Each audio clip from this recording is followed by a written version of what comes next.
So you expect most all of the concentration to be on the pay-per-view and the rest is going to Battleground, which they did for the most part. The rest of the part was concentrated on the network, trying to get you to buy that, trying to sell its features and what you can gain from it. Which is good and all because obviously they're trying to get people to buy it and help them to sell their product. But it became annoying after a while with the amount of segments, commentary mentions, wrestlers mentioning it. It became a big talking point on Twitter and other social media, don't get me wrong, and a few jokes were thrown here and there.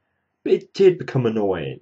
John Cena using it in the opener to hype up Battleground, which is good, but when John Cena speaks, I guess you have to do what he says.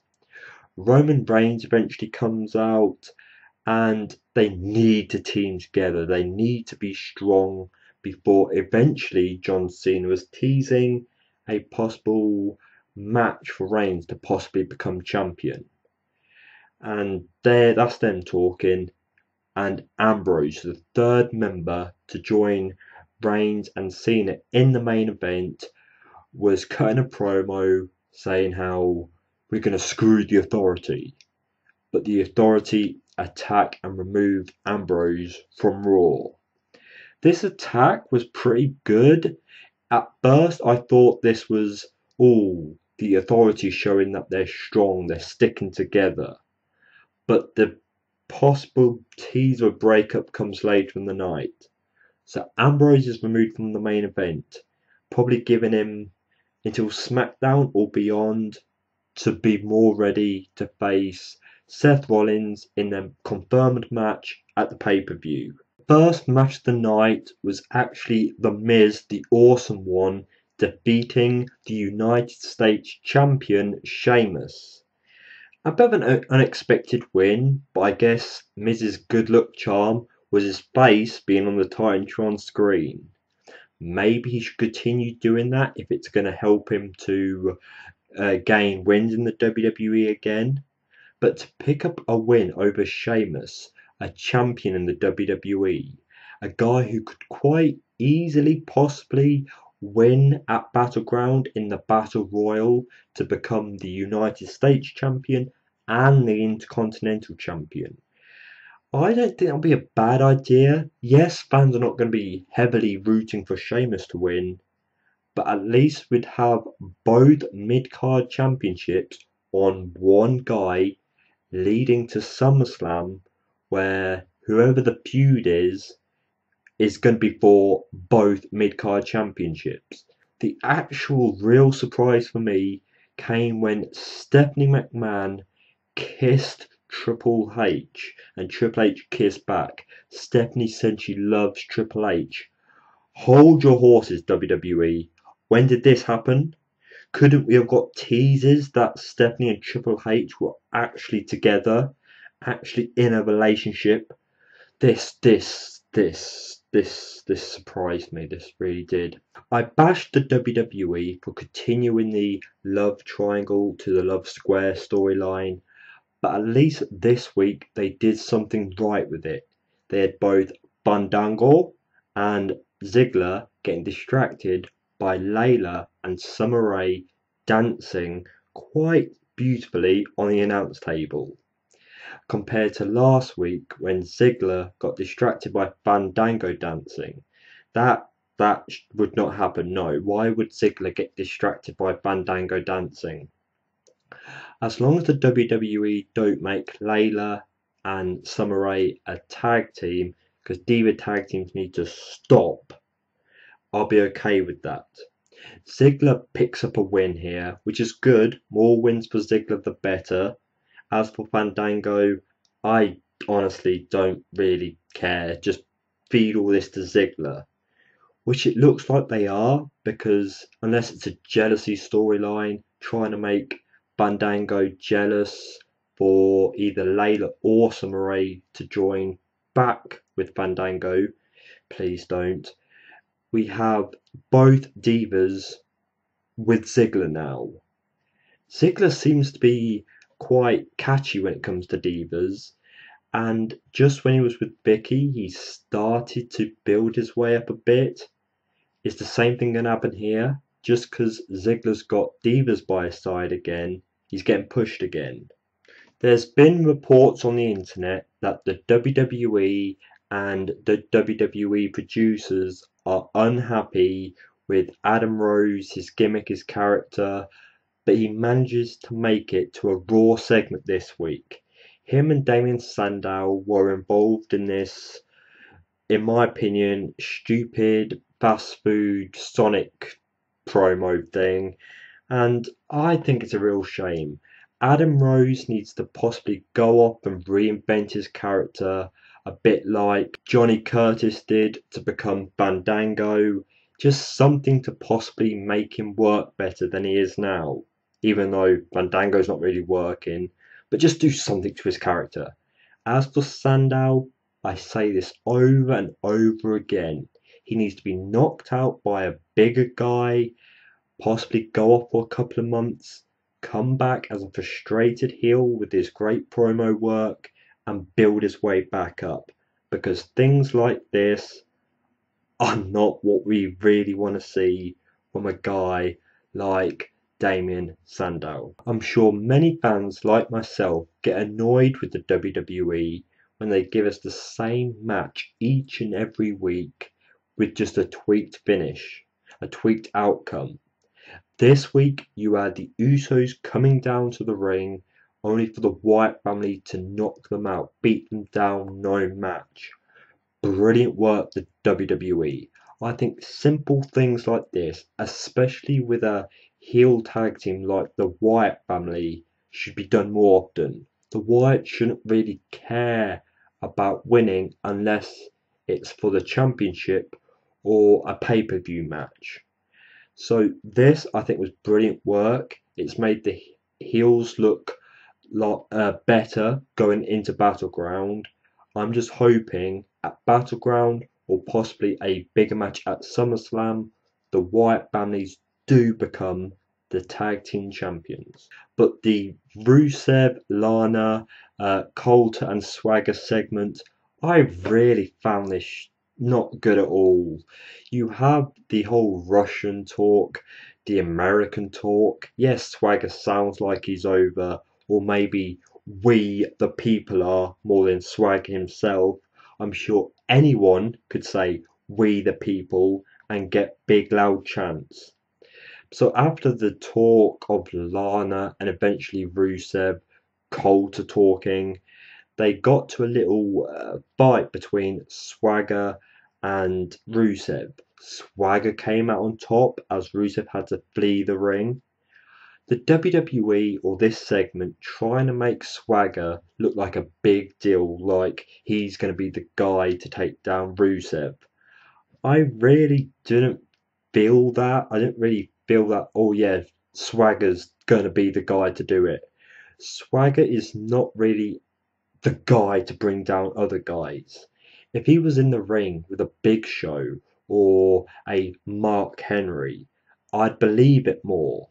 But Swagger, no, I don't think Swagger's that guy. But I give WWE credit for making this segment give Swagger something by the end. In one of the matches, you had Alberto Del Rio defeat Rob Van Dam. Good, surprising win for Del Rio. Something that was quite surprising, but it made Del Rio get a win before the pay-per-view. I still question Rob Van Dam. The WWE bring him back. He's meant to be a name in the wrestling business. But I still don't really see what the original plan for bringing Rob Van Dam is.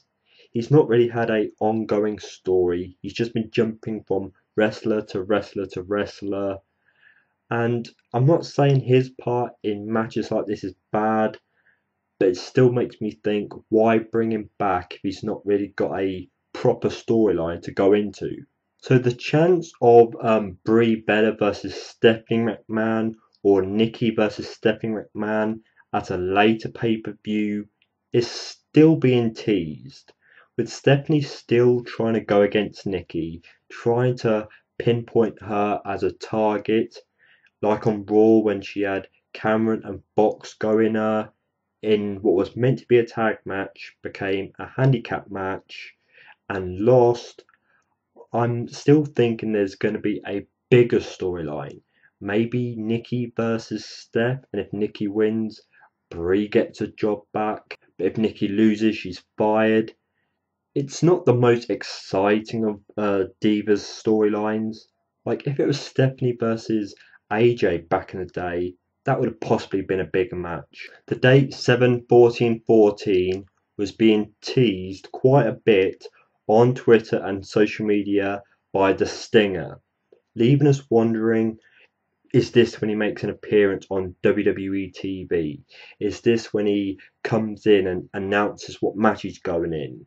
But instead, he gets this very awesome, creepy video package, which by the end, as much as I loved it, could watch it again. The brilliance that WWE produced in this, it was to announce that the WWE is putting Sting into the WWE 2K15 video game. So if you're a video game player, this is possibly going to be big news for you. Yes, Sting could have appeared on Raw here instead, but I still give credit for this video package. But I swear, I've seen the Stinger guy and Hulk Hogan on Impact Wrestling, and now they're in the WWE.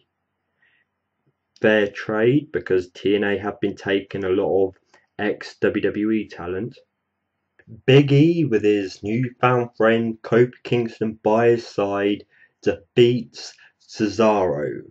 Cesaro, a guy who at first we were all wanting to see him going forward, become champion, get a good push / rub from Paul Heyman, but it's been delayed, it seems.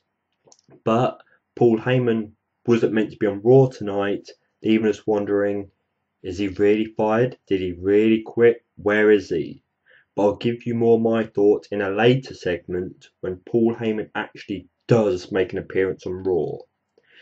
But well done, Big E. I think your time as Intercontinental Champion, though, has gone, and I don't think you're going to be winning at BattleGround. Comparing the reaction that the awesome Chris Jericho got when he was talking about his past accomplishments, who he is, even the joke about Mickey Rourke got a reaction, to Bray Wyatt's standard dark, scary, spooky background promo, fans started chanting boring. And come on, people, I know Bray Wyatt should possibly be in a better place. He should be possibly in stronger feuds, stronger wins in that case. But he's still a guy I look forward to watching. I look forward to his promos. Some don't understand his promos, but that's what makes his work different, special. I enjoy it, and I don't join in with the boring chants. And this is where the Chris Jericho feud comes in quite strongly. Yes, he did not get the job done with John Cena, but Jericho, as much as I want to see wins from Jericho, proving that he's who he says he is, he's still the great guy to put talent over and Bray Wyatt to grow through Chris Jericho. So when you had the Wyatt family attacking Chris Jericho and Jericho escaping the ring, it's almost teasing what could happen at BattleGround. The Wyatt family causing a DQ, giving Jericho a pay-per-view win by DQ, and Bray Wyatt a cleaner win at SummerSlam. But Bray Wyatt getting the Sister Abigail on top of the stage, nice touch. It seems to be a heel night, because a lot up to here, the heels have been getting the upper hand, the advantage, which is good because you don't want a face dominating the show.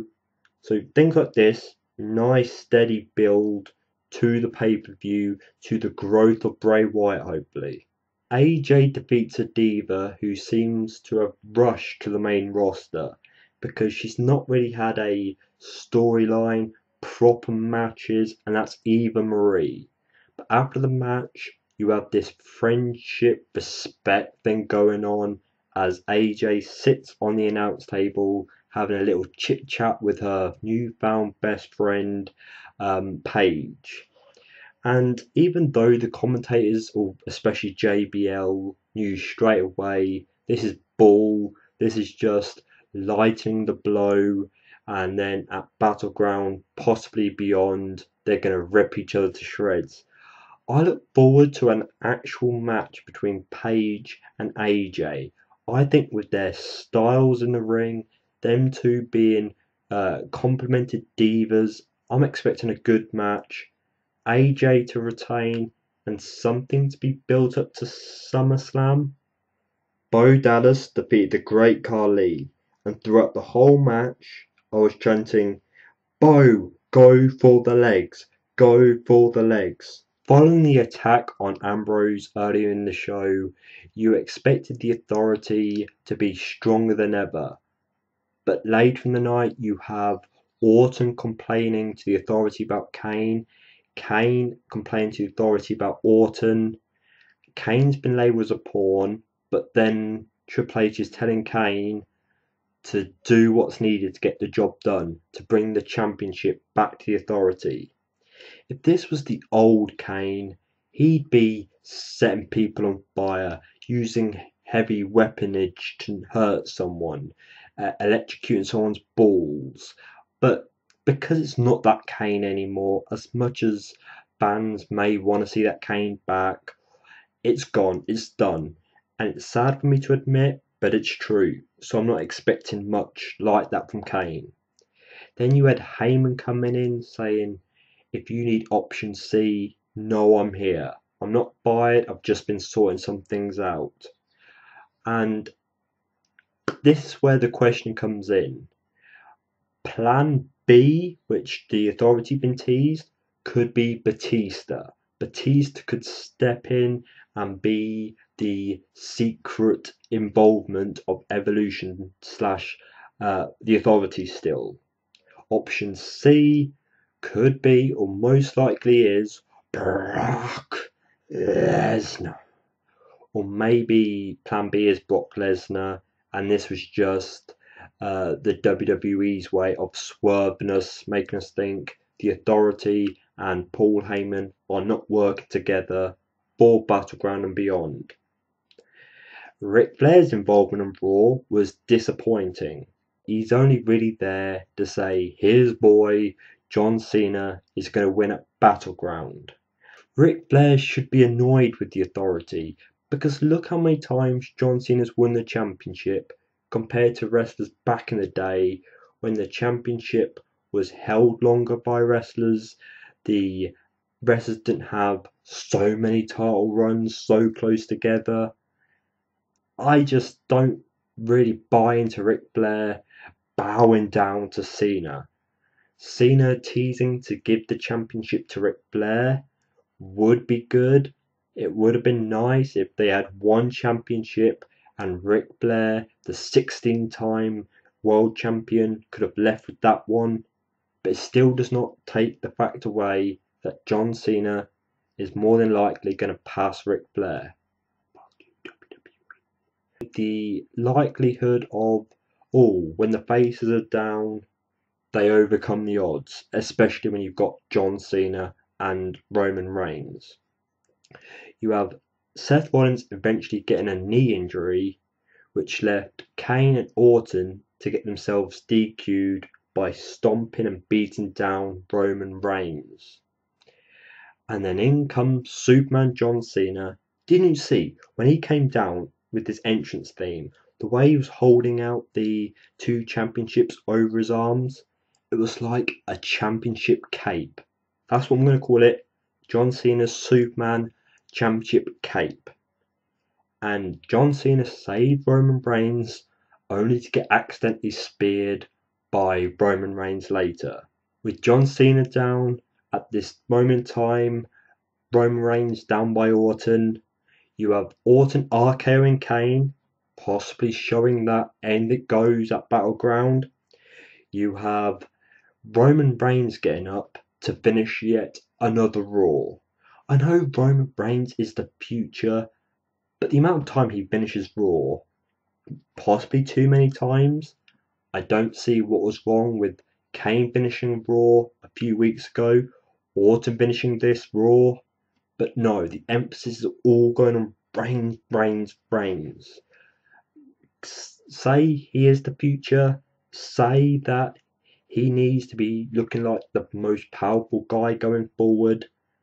But it doesn't hurt for a show or two to have someone else other than Cena or Reigns to come out on top. But please share your thoughts in the comment section below. Let's just see how much of Raw you guys actually tuned into and liked. Thank you very much for watching, and goodbye.